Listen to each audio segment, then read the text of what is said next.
হসপিটালের সামনে গাড়ি থামাতেই আবির নিশিকে কোলে তুলে নিয়ে দ্রুত পায়ে হাঁটতে লাগল। নিশি রক্তে আবিরের পুরো জামা ভিজে গিয়েছে। নিশি মাথায় প্রচণ্ড পরিমাণে আঘাত পেয়েছে। এদিকে আবিরের পিছনে তিথি কাঁদতে কাঁদতে দ্রুত পায়ে হাঁটছে। ও কিছুতেই মেনে নিতে পারছে না নিশির এমন অবস্থা। আবির নিশিকে নিজের হসপিটালে এনেছে, যাতে ট্রিটমেন্ট খুব দ্রুত শুরু করা যায়।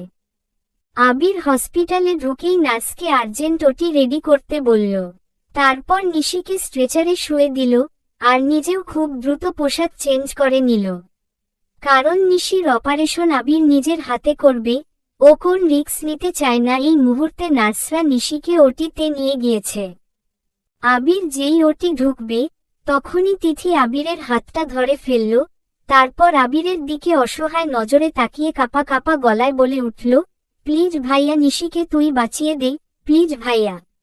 নিজের ব্যক্তিগত রাগটা তুই নিশির উপর পড়তে দিস না, তোর কাছে আমি হাত জোর করছি। তিথি, কি বলছিস তুই এইসব? নিজের পার্সোনাল রাগ বলতে তুই কি বুঝাতে চাইছিস?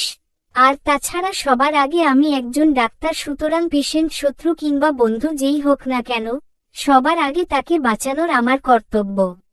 মনে রাখিস কথাটা। আর আমি আমার সাধ্যমতো চেষ্টা করব নিশিকে বাঁচানোর। এই বলে আবির যেতে গিয়ে আবারও থেমে যায়। তারপর তিথির দিকে ছল ছল চোখে তাকিয়ে বলে উঠল, আমি অতটাও অমানুষ নই যে আমি ওকে বাঁচাতে চাইব না। আর বিশ্বাস কর, আমি চাইনি ওর এমন অবস্থা হোক। আর কিছু বলতে পারল না আবির। তাড়াতাড়ি অপারেশন থিয়েটারে ঢুকে গেল। তিথি নিশির এমন অবস্থা কিছুতেই মেনে নিতে পারছে না। পাশে থাকা বেঞ্চে বসে হাউমাউ করে কাঁদতে লাগল। কিছুক্ষণ পর তার মনে হলো নিশির বাবা মাকে খবরটা জানানো দরকার। তাই সে আর দেরি না করে নিশির বাবা মা এবং তার মামা মামিকে ফোন করে সব জানিয়ে দিল। 1.5 ঘন্টা যাবৎ সবাই ওটির সামনে অপেক্ষা করছে।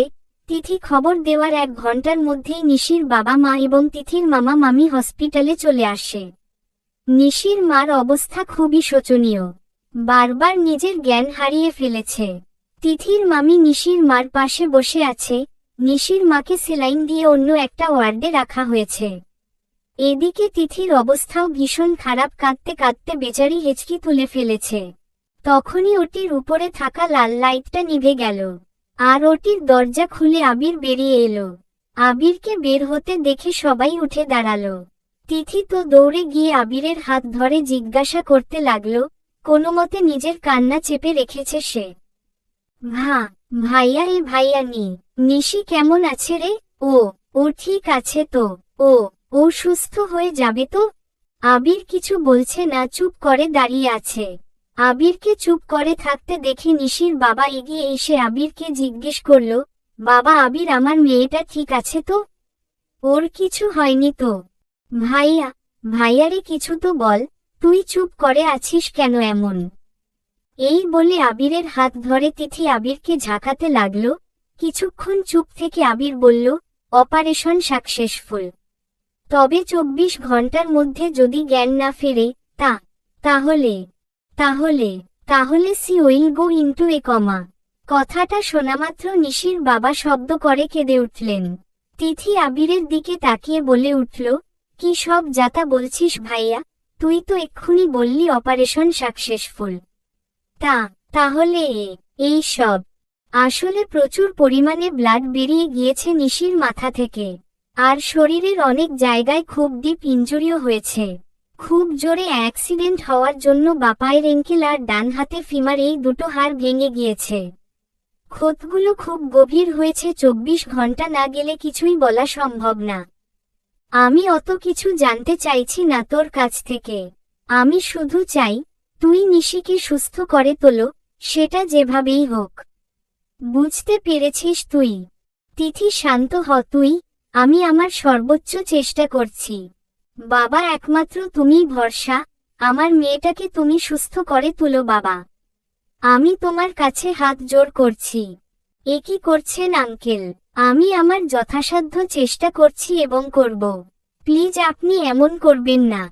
হ্যাঁ রে, অ্যাক্সিডেন্টটা কিভাবে হলো? নিশি তো তোদের সাথেই ছিল। বাবার এমন কথায় আবির চুপ হয়ে গেল।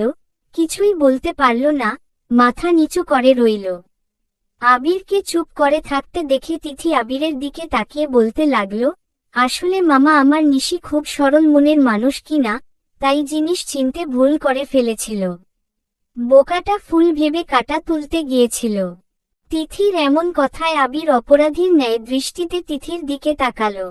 মানে, এবার নিলয় কিছু বলতে যাবে, তখনই ওটি থেকে একজন নার্স এসে আবিরকে কিছু একটা বলল। সেটা শুনেই আবির চলে গেল। কিছুক্ষণ পর ফিরে এসে জানালো যে নিশির অবস্থা ইমপ্রুভ করছে। খুব শীঘ্রই নিশির জ্ঞান ফিরতে পারে। আবিরের কোথায় সবাই কিছুটা নিশ্চিন্ত হল। রাত ৮টা, নিশির কিছুক্ষণ আগে জ্ঞান ফিরেছে। তাই প্রথমে তার বাবা মাকে দেখতে যাওয়ার অনুমতি দেওয়া হয়েছে, যেহেতু দুজনের বেশি এলাও করা হচ্ছে না। তিথির মামা গিয়েছে পাশের ফার্মেসি থেকে নিশির জন্য মেডিসিন আনতে, আর মামি একটু ওয়াশরুমে গিয়েছে। তাই তিথি একাই বসেছিল কেবিনের বাইরে। হঠাৎ কেউ একজন এসে তিথিকে শক্ত করে জড়িয়ে ধরল। আচমকা এমন জড়িয়ে ধরায় তিথি কিছুটা ভয় পেয়ে গেল। তারপর পাশ ফিরতেই নিজের প্রিয় মানুষটিকে দেখতে পেল। ব্যাস, এবার আর নিজের ভেতরে জমিয়ে রাখা কান্নাটাকে আটকে রাখতে পারল না তিথি। নিলয়কে জড়িয়ে হাউমাউ করে কাঁদতে লাগল। আসলে নিলয় তিথির ফোনে অনেকবার ফোন করেছে, কিন্তু তিথি রিসিভই করছিল না। প্রতিবার পরীক্ষা শেষে তিথিকে ফোন দেয় নিলয়, কিন্তু আজ তিথির ফোনে রিসিভ না করায় প্রচুর টেনশন পড়ে গিয়েছিল। তাই আর টাইম নষ্ট না করে অফিস থেকে সোজা তিথির বাসায় গিয়ে পৌঁছাল। সেখানে গিয়ে দেখল তিথিদের বাসায় তালা চাবি মারা। পরে তিথিদের পাশের বাসা থেকে জানতে পারল যে তিথির মামা মামিরা হসপিটালে গিয়েছে, কার নাকি অ্যাক্সিডেন্ট হয়েছে। ব্যাস, নিলয়ের টেনশন আরও বেড়ে গেল। তাই আর দেরি না করে হসপিটালের অ্যাড্রেসটা জেনে নিয়ে নিলয় সেখানে এসে হাজির হল। তারপর রিসিপশনিস্টের কাছ থেকে জানতে পারল যে তিথিরা সেকেন্ড ফ্লোরে আছে। নিলয় আর সময় নষ্ট না করে সেকেন্ড ফ্লোরে গিয়ে দেখল তিথি একা বেঞ্চে বসে আছে। নিলয় তিথিকে কান্না করতে দেখে ভয় পেয়ে যায়। তিথিকে নিজের কাছ থেকে ছাড়িয়ে নিয়ে তার গালে নিজের 2 হাতে রেখে জিজ্ঞেস করল, কি হয়েছে পাখি? এমন ভাবে কান্না করছো কেন? তোমার কিছু হয়নি তো? তুমি ঠিক আছো তো? কিন্তু তিথি কোনো কিছুরই উত্তর দিতে পারছে না। কান্নার কারণে সবকিছু এলোমেলো হয়ে যাচ্ছে। নিলয় তিথি আবারও জড়িয়ে ধরল শক্ত করে। তারপর শান্ত গলায় জিজ্ঞাসা করল, কি হয়েছে আমায় বলো। না বললে বুঝবো কি করে আমার পাখিটা কেন কান্না করছে? তিথি এবার হেঁচকি তুলতে তুলতে বলল, নিশি। নিশি রে, অ্যাক্সিডেন্ট করেছে।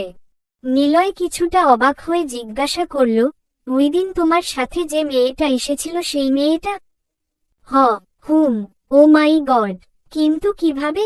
তারপর তিথি আস্তে আস্তে সব ঘটনা বলল নিলয়কে। নিলয় কিছু বলতে হবে, তখনই নিশির বাবা এবং মা কেবিন থেকে বেরিয়ে আসলো। নিশির বাবা নিলয়কে দেখে অনেকটাই অবাক হয়ে গেল। তারপর নিলয়কে জিজ্ঞেস করল, আরে স্যার, আপনি এখানে কি করছেন?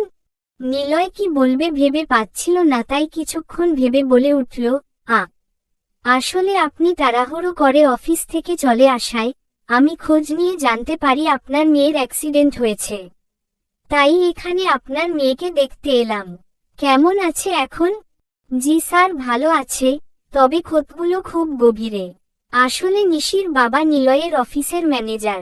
তিথি এবার এগিয়ে এসে বলল, আমি কি এখন দেখা করতে পারি নিশির সাথে, আঙ্কেল?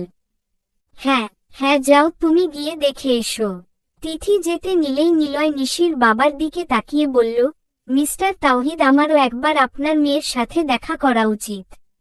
তাই আমি বরং উনার সাথে যাই। ঠিক আছে স্যার।